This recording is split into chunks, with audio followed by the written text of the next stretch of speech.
किणिबाकु चाहुतिबा लोकंक पई खुशी खबर। पुणी सस्ता हैला सुना, आज भी कमिला सुना दर। राजधानी भुवनेश्वर में 22 क्यारेट सुना दर 10 ग्राम पिछा 600 टंका ह्रास पाइछि। 24 क्यारेट सुना 650 टंका कमिछि। लगातार उपर मुहा हेउथिबा सुना दर रे ब्रेक परे एबे तळ मुहा होइछि एही हळदिया धातु मूल्य, जहाँकि मध्यवित्तक पई सामान्य आश्वस्ति आनिछि।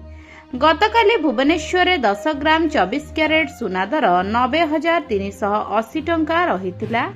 आज भुवनेश्वर 10 ग्राम 24 क्यारेट सुना दर 650 टंका ह्रास पाइबा सह 89,730 टंका रहिछि। सेहीपरि 22 क्यारेट सुनार मूल्य आज 10 ग्राम पिछा 600 टंका ह्रास घटी 82,850 टंकारु 82,250 टंका रहिछि।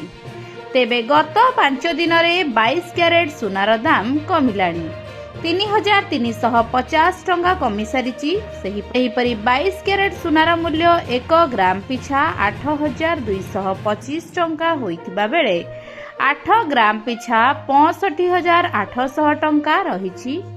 24 क्यारेट सुनार मूल्य 1 ग्राम पिछा 8,973 टंका होइथिबा बेले 8 ग्राम पिछा 71,784 टंका रहिछि। तेबे आज रूपा धातु मूल्य अपरिवर्तित रहिछि।